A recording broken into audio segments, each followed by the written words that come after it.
पालघाट धर्रा से केरल से तमिलनाडु जाया जा सकते हैं, देवप्रयाग, विष्णुप्रयाग, रुद्रप्रयाग। तो कई बार इन प्रयागों को भी सीक्वेंसिंग में लगाने का एक क्रम आ जाता है। गंगा और ब्रह्मपुत्र की संयुक्त जलधारा किस नाम से जानी जाती है?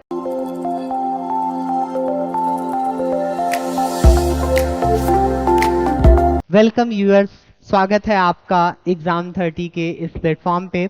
एग्जाम 30 एक ऐसा चैनल जो न सिर्फ अभ्यर्थियों की फैक्ट्स देने पे विश्वास करता है बल्कि कॉन्सेप्ट के साथ फैक्ट्स देने पे विश्वास करता है, क्योंकि विदाउट कॉन्सेप्ट कोई भी फैक्ट आपको हमेशा के लिए याद नहीं रह सकते। एक कॉन्सेप्ट बिल्ड करना बहुत जरूरी होता है। आज के इस वीडियो में हम जानते हैं विलेज डेवलपमेंट ऑफिसर का री एग्जामिनेशन जून के लास्ट वीक में होने वाला है। उसी के तहत टेस्ट सीरीज की एक श्रृंखला चलाई जा रही है जिसका आज दूसरा पार्ट आ रहा है। इससे पहले का आप वीडियो जरूर देख लीजिएगा। जो पॉलिटी के कुछ क्वेश्चन डिस्कस कराए गए हैं उसमें से 5 क्वेश्चंस बिल्कुल आने वाले हैं। ये ज्योग्राफी पे बेस्ड कुछ क्वेश्चंस हैं, इंडियन ज्योग्राफी पे। मैं इंडियन ज्योग्राफी का ये सीरीज आपके लिए लेकर के आया हूं जो काफी महत्वपूर्ण हो जाता है न सिर्फ वीडियो एग्जामिनेशन के लिए बल्कि अदर कॉम्पिटिटिव एग्जामिनेशंस के लिए। तो आइए डिस्कस करते हैं, इससे बाहर कुछ नहीं आएगा। सबसे पहला क्वेश्चन है कि किस राज्य की समुद्र तट रेखा सबसे लंबी है? वह कौन सा स्टेट है भारत का जिसकी समुद्री तट रेखा सबसे बड़ी है? अमूमन ये प्रश्न हमको एग्जामिनेशन में देखने को मिलता है।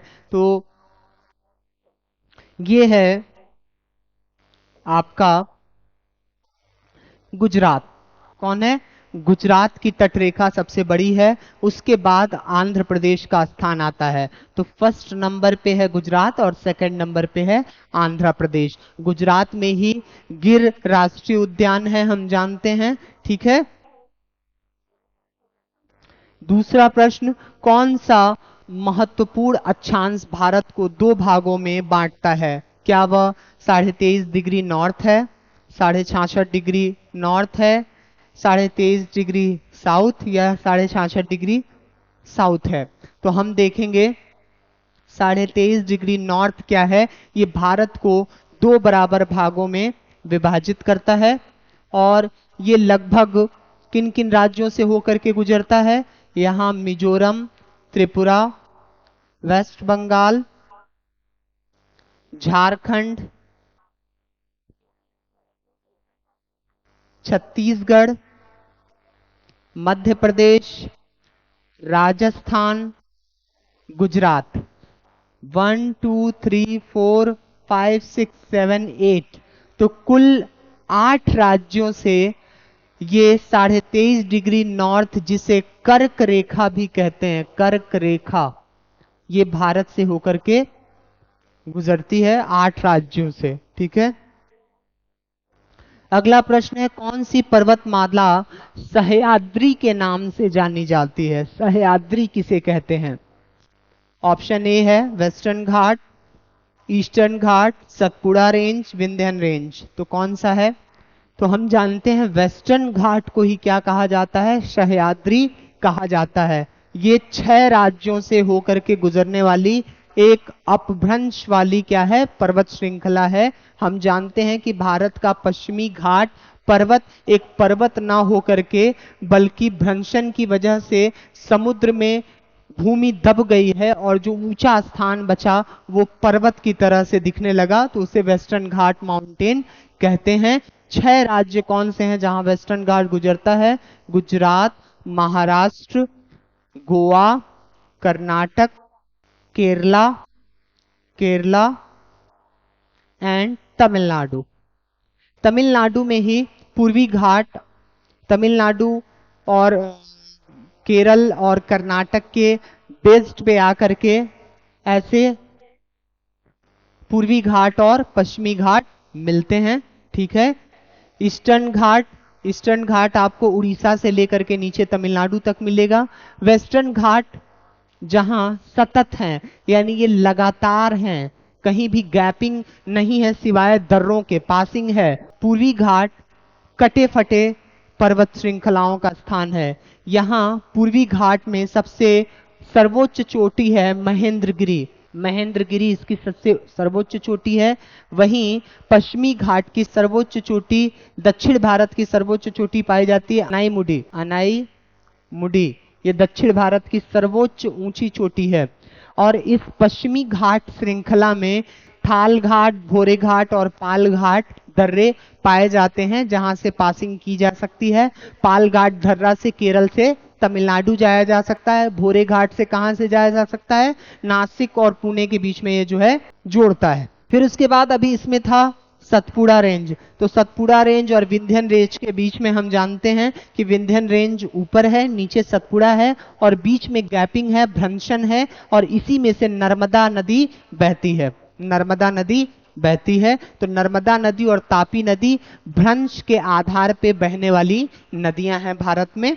अगला है गंगा और ब्रह्मपुत्र की संयुक्त जलधारा किस नाम से जानी जाती है? जब गंगा और ब्रह्मपुत्र, गंगा निकलती है उत्तराखंड के गौमुख ग्लेशियर से, वहीं ब्रह्मपुत्र सांको ग्लेशियर से निकलती है तिब्बत के पठार से। और जहां गंगा उत्तराखंड, उत्तर प्रदेश, झारखंड, बिहार और पश्चिम बंगाल होते हुए जब इसकी एक शाखा बांग्लादेश में जाती है और उधर ब्रह्मपुत्र नदी जब अरुणाचल प्रदेश, असम और मेघालय से होते हुए सीधे बांग्लादेश में इंटर करती है, तो एक स्थान पे ये दोनों नदियां यहां से गंगा नदी और इधर से ब्रह्मपुत्र नदी आके मिलती हैं। तो वापस से इन दोनों नदियों को मिलने के बाद इसका नाम हो जाता है मेघना नदी। क्या हो जाता है? मेघना नदी। वहीं फेनी नदी ये त्रिपुरा से बांग्लादेश में इंटर करती है। और वही जो है मिकिर जो है ये पहाड़ी का भी नाम है जो असम के आसपास है। देवप्रयाग किन नदियों के संगम पर स्थित है? हम पढ़ते हैं देवप्रयाग, विष्णुप्रयाग, रुद्रप्रयाग। तो कई बार इन प्रयागों को भी सीक्वेंसिंग में लगाने का एक क्रम आ जाता है कि नॉर्थ से लेकर साउथ तक का इनका क्या क्रम होना चाहिए। तो आइए इस प्रश्न का उत्तर पहले ढूंढते हैं कि देवप्रयाग किन दो नदियों के संगम पर स्थित है? Bhagirathi, Mandakini, Bhagirathi, Alaknanda, Pindari, Dhauli Ganga, none of the above. तो इसमें उत्तर आपको मिलेगा ऑप्शन बी, भागीरथी और अलकनंदा।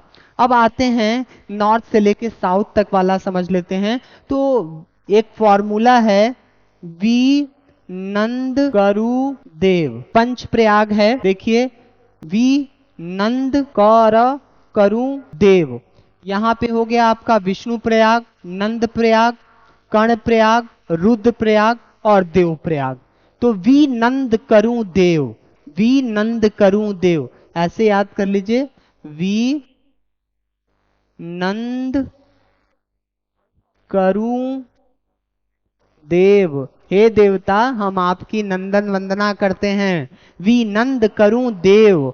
विष्णु प्रयाग, नंद प्रयाग, कर्ण प्रयाग, रुद्र प्रयाग और देव प्रयाग। तो देव प्रयाग में ही भागीरथी और अलकनंदा नदी जब आपस में मिल जाती हैं और फिर जो धारा बहती है वो भारत की दात्री, भारत की मातृभूमि को सींचने वाली हमारी राष्ट्रीय नदी गंगा नदी है। ठीक है, चलिए नेक्स्ट क्वेश्चन की तरफ चलते हैं। नेक्स्ट क्वेश्चन है टोडा जनजाति कहां पाई जाती है? ऑप्शन है तमिलनाडु, आंध्र प्रदेश, उत्तर प्रदेश, गुजरात। तो सही आंसर हो जाएगा आपका तमिलनाडु। तमिलनाडु में ही नीलगिरी की पर्वत श्रृंखला है जो मैंने अभी आपको पश्चिमी घाट और पूर्वी घाट बताया। तो ये पश्चिमी घाट और पूर्वी घाट की श्रृंखला तमिलनाडु, कर्नाटक और केरल के एक कोने पे आकर के मिलती है। यहाँ पे नीलगिरी की पहाड़ियां हैं और इसी नीलगिरी की पहाड़ी पर जो जनजाति रहती है वो टोडा जनजाति कहलाती है। और इसी नीलगिरी के पहाड़ी पर दोदा बेटा उसके जस्ट ऊपर पाया जाता है। दोदा बेटा की श्रृंखला, दोदा बेटा सर्वोच्च चोटी पाई जाती है। और साथ ही साथ इसी नीलगिरी पर्वत पे एक बहुत मशहूर बकरी, जिसका हाल ही में तमिलनाडु ने उस बकरी की प्रजाति की अपब्रिंगिंग के लिए, उसके लालन पोषण के लिए, उसकी वृद्धि करने के लिए उसकी जनसंख्या में नीलगिरी ताहर परियोजना चलाई है। तो नीलगिरी ताहर जो है एक बकरी की प्रजाति इसी नीलगिरी की पर्वत श्रृंखलाओं पर मिलती है। ठीक है, नेक्स्ट क्वेश्चन, नाथुला दर्रा किस राज्य में स्थित है? नाथुला दर्रा सिक्किम में है, असम में है, मणिपुर में है, जम्मू कश्मीर में है। तो उत्तर होगा ऑप्शन ए, सिक्किम में नाथुला और साथ ही साथ जलेपला। जलेपला दर्रा भी कहाँ है? सिक्किम में है। फिर बानिहाल बानिहाल बानिहाल दर्रा, जोजिला दर्रा, पीर पंजाल, ये सब कहाँ है? जम्मू और कश्मीर में है। ठीक है, नेक्स्ट चलते हैं। पाल घाट दर्रा किन दो राज्यों को जोड़ता है? अभी स्टार्टिंग में हम लोगों ने पाल घाट, भोरे घाट और थाल घाट की बात की थी और मैंने आपको बताया भी था। चलिए, अगर आपको सही से वीडियो देख रहे होंगे तो याद होगी मेरी बात। पहला ऑप्शन है महाराष्ट्र और मध्य प्रदेश और छत्तीसगढ़, केरल और तमिलनाडु और आंध्र प्रदेश।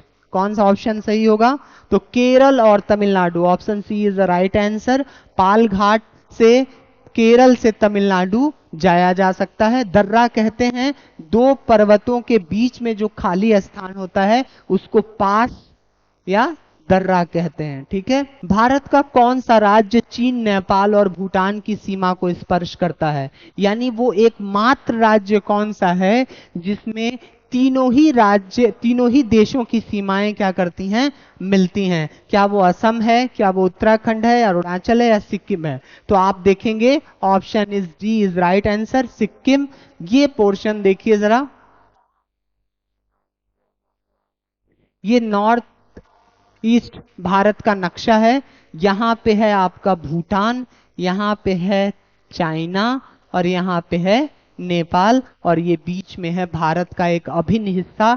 36वें संविधान संशोधन के तहत भारत का एक पूर्ण राज्य बनने वाला सिक्किम इन तीनों देशों से अपनी सीमाएं साझा करता है। ठीक है, और यहीं पे कंचनजंगा की श्रेणी है जो भारत की दूसरी सर्वोच्च श्रेणी है। मिश्रित वर्ल्ड हेरिटेज साइट है। साथ ही साथ यहाँ पे नाथुला और जलेपला दर्रा पाई जाती है और यहीं से ब्रह्मपुत्र नदी की एक सहायक नदी तिस्ता नदी का उद्गम होता है। ठीक है, अगला क्वेश्चन है, भारत का कौन सा राज्य सबसे अधिक राज्य की सीमाओं को स्पर्श करता है? क्या वो उत्तर प्रदेश है, क्या वो मध्य प्रदेश है, क्या वो उत्तराखंड है या हिमाचल प्रदेश है? तो उत्तर मिलेगा आपको यूपी। 8+1 यानी 1 यूटी दिल्ली और 8 राज्यों से इसकी सीमाएं स्पर्श होती हैं। तो सर्वाधिक राज्यों से सीमाएं जिस राज्य की स्पर्श होती हैं वो उत्तर प्रदेश है।